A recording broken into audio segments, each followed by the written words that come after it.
श्री रामचंद्र कृपालु भजु मन हरण भव भय दारुणम। नव कंज लोचन कंज मुख कर कंज पद कंजारुणम। भगवान के अवतार का केवल नहीं गुणगान है, कैसे नारायण बने नर इसका पावन ज्ञान है। श्री राम श्री राम श्री राम श्री राम।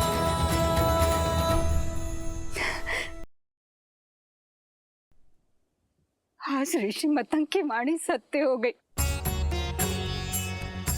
मैं जानती थी आप अवश्य आएंगे मेरे जीवन का उद्धार करने के लिए। नहीं माता,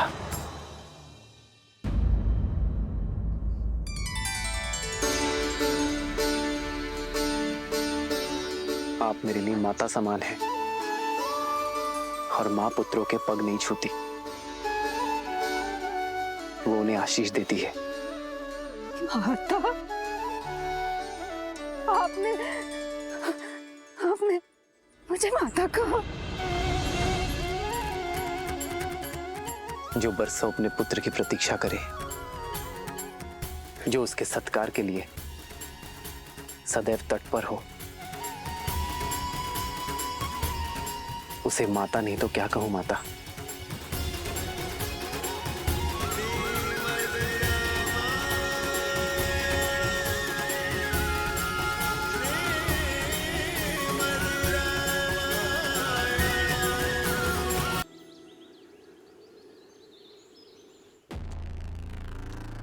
सर्वश्रेष्ठ श्रृंगार चाहिए मुझे, शीघ्र अतिशीघ्र। मैं सीता को अपना बनाने के लिए अति उत्सुक हूं।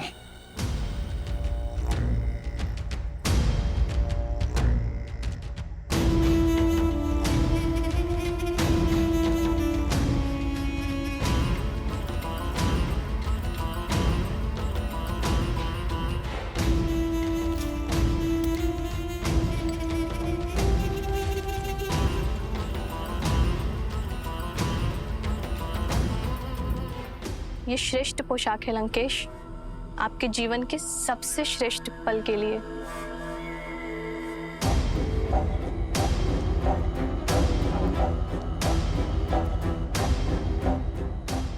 लंकेश्वर सज है अपनी बहन के प्रतिकार और अपनी परीक्षा के पुरस्कार दोनों के लिए।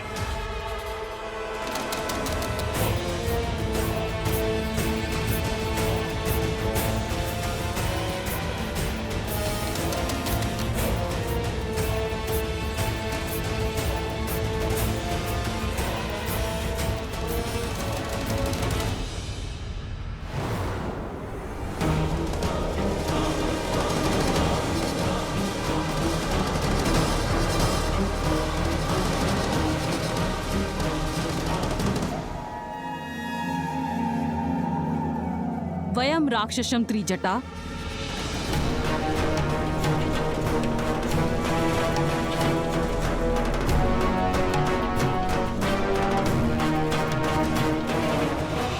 ऐसे होगी राक्षस जाति की रक्षा। मुझे तुम्हारा अभिवादन नहीं चाहिए, मुझे सीता की स्वीकृति चाहिए। मंडप सजा हुआ है, ये अभी तक सज्ज क्यों नहीं हुई है? मैंने बहुत प्रयास किया। अत्यंत हठी है ये, न भयभीत होती है और न प्रश्न का उत्तर देती है।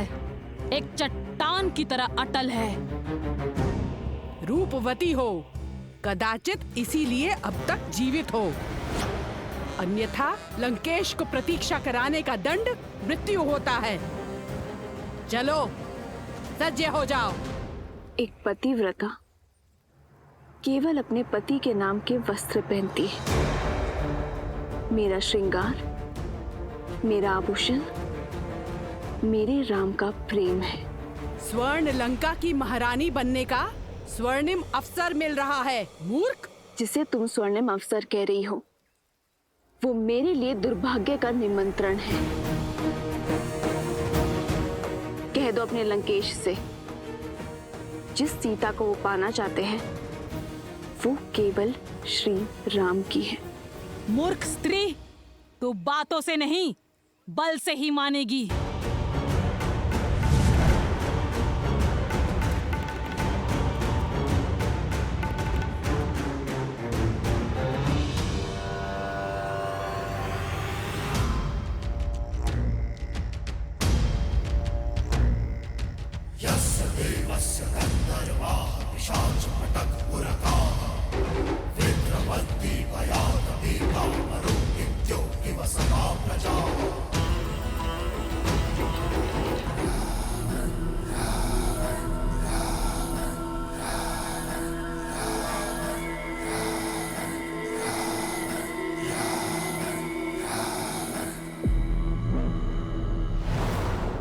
कहाँ है मेरी वधू?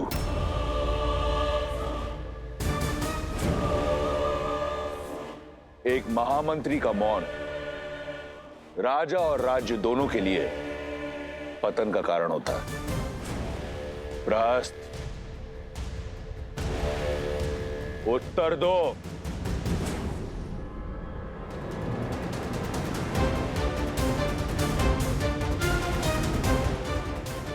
प्रहस्त, मेरे प्रतिशोध का पारितोष सीता कहाँ है? जी वो आती ही होगी भैया। त्रिजटा और एक जटा को मैंने भेजा है उसे लेने के लिए। महाराज, महाराज, महाराज, महाराज, महाराज, महाराज, महाराज, देखिए महाराज, देखिए क्या हुआ।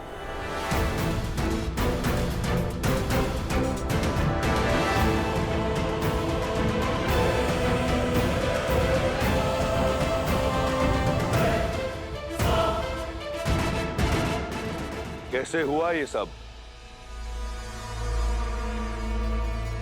मैं नहीं जाऊंगी। मैं केवल श्री राम की हूँ। अनर्थ मत करो। दया लंकापति नहीं करेंगे। यदि विलंब हुआ तो प्रतीक्षा उन्हें क्रोध दिलाती है। शीघ्र सज्ज हो जाओ। देखो, मंडप तो तुम्हें ले जाना ही है। स्वेच्छा से चलो तो पीड़ा कम होगी, अन्यथा राक्षसों को घसीटने का अभ्यास बहुत है।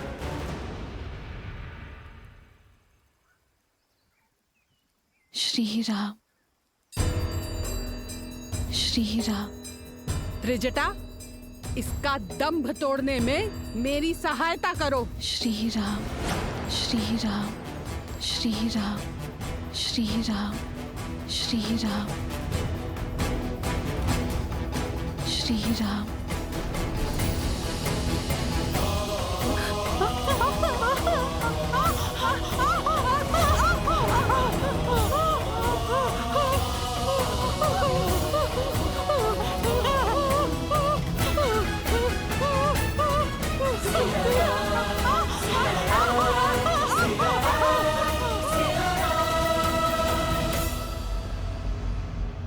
महाराज, बलपूर्वक उसे घसीट के लाने का प्रयास कर रहे थे हम।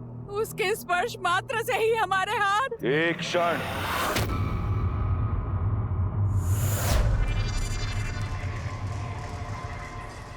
पुनः कहो, क्या किया तुमने? हम बलपूर्वक उसे घसीट के लाने का प्रयास। कौन? अपमान किया है तुमने। लंका की भावी महारानी का।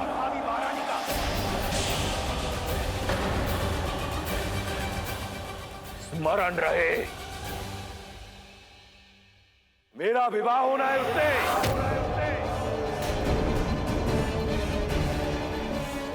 लंका की होने वाली महारानी को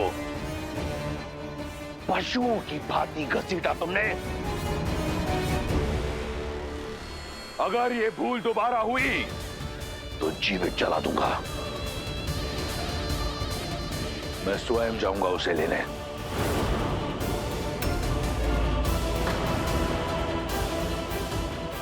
ये एक वर का कर्तव्य भी है और धर्म भी।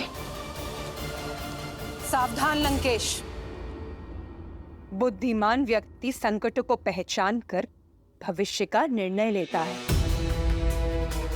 एक पतिव्रता स्त्री की पवित्रता को मत ललकारिए।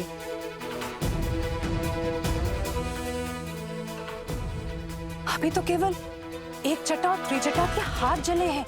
कहीं ऐसा ना हो सीता की कोमल काया से निकलने वाली पवित्रता की कठोर अग्नि संपूर्ण लंका को भस्मी कर दे।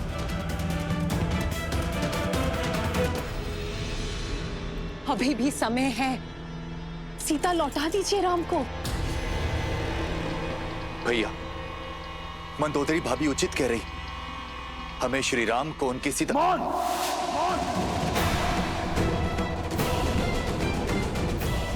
परामर्श नहीं मांगा मैंने,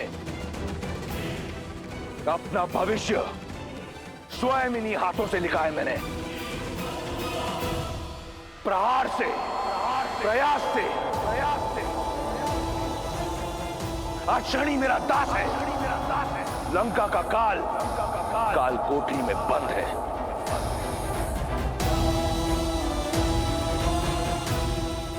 और अपनी भाग्य रेखा में मैं सीता को स्वयं लिख चुका हूं।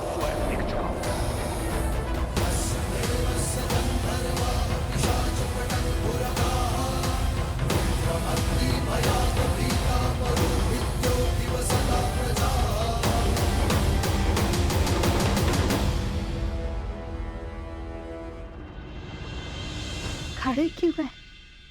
थक कर आए होंगे ना। चलिए अंदर आकर मेरी कुटिया में विश्राम कीजिए। मेरी प्रतीक्षा का अंधकार आपके आगमन के दीपक से मिट जाएगा। आइए। अवश्य माता। आओ लक्ष्मी।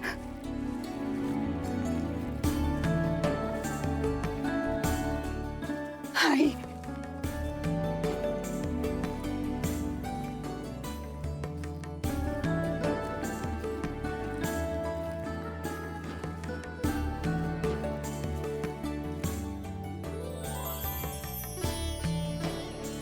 ऐसी रंगोली मैंने आज तक नहीं देखी माता। इसमें आपकी भक्ति का ही तो रंग है राम। आइए आइए बैठिए।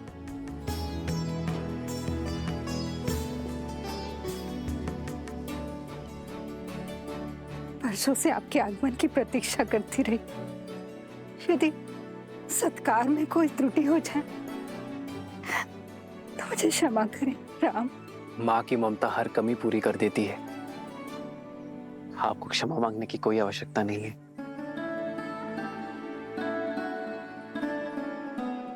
आप दोनों थक गए होंगे ना, और भूख भी लगी होगी ना।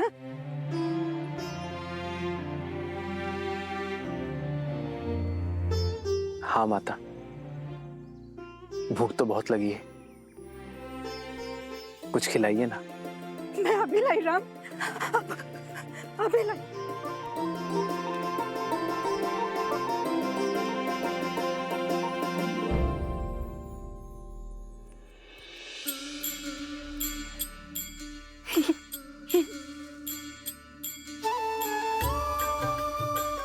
ये खाइए राम। मैंने स्वयं एक एक पेड़ चखकर देखा है और ये बहुत मीठे हैं।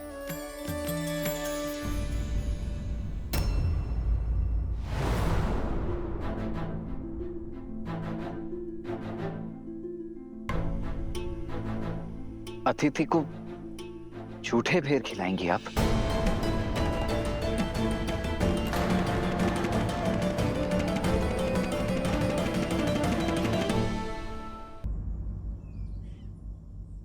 वो सारे बेर मीठे नहीं होते ना, इसलिए स्वयं सारे बेर चख कर देख रही हूँ कि जो भी मीठे होंगे वही प्रभु राम को अर्पित करूंगी। और मैं परमासी स्त्री हूँ, राजाओं के सत्कार का नियम नहीं जानती। कहीं कोई त्रुटि हो गई है इसलिए नहीं खा रहे ना। ना खाने के पीछे का कारण कुछ और है। एक माता अपने शिशु की गुटी स्वयं चखती है कि कहीं वो कड़वी तो नहीं, और फिर मधु मिलाकर अपने शिशु को अपनी उंगली से चटाती है। एक मां दूध गर्म है या नहीं ये स्वयं चखती है और फिर अपने शिशु को पिलाती है। मां तो वो है जो अपने पुत्र के सुख के लिए विष को भी चख ले। जो व्यंजन माता बनाए पुत्र को उसे मां के हाथों से खाने में ही आनंद आता है। आपके हाथों से बेर और मीठे लगेंगे माता। मेरे हाथ से खाओगे राम? मेरे हाथ से? क्यों नहीं माता, आज आपको देखकर बरसों बाद ऐसा लगा जैसे मेरी तीनों माताएं मिल गई मुझे। माता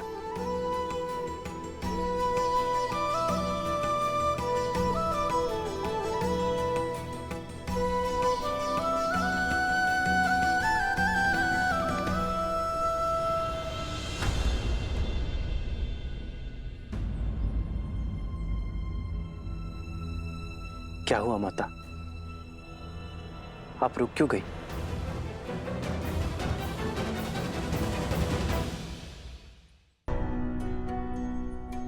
मैं एक साधारण सी वनवासी स्त्री हूँ और आप अयोध्या के राजकुमार। मैं आपको ये बेर कैसे खिला सकती हूँ? गुरुदेव मदन के आश्रम में मुझे ज्ञान तो मिला, किंतु अपने कुल के कारण स्वीकृति, और इसीलिए मुझे ऋषिमुख पर्वत छोड़ यहाँ आना पड़ा, एकाकी जीवन बिताना पड़ा। यदि आपको छुआ तो आप कहीं मलिन न हो जाए। एक माता तो अपने शिशु को काजल का टीका लगाती है लोगों की मलिन दृष्टि से बचाने के लिए। भला उस माता के छूने से पुत्र मलिन कैसे होगा? प्रेम तो पारस है जो मलिन को भी पवित्र बना दे। फिर यह महत्वपूर्ण नहीं कि कौन किस रूप में, किस घर में, किस कुल में जन्मा है। महत्व तो कर्मों का है माता। तो अपने ही पुत्र को अपने हाथों से खिलाने में कैसी झिझक माता? खिलाइए ना।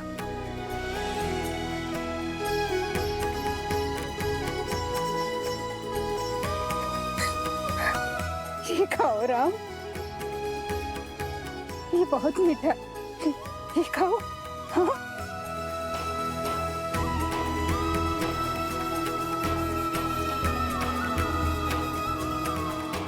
सच में माता,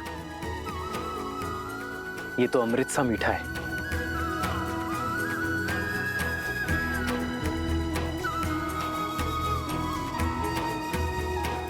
लो लक्ष्मण, माता के हाथ का प्रेम और स्वाद है इसमें, खाओ।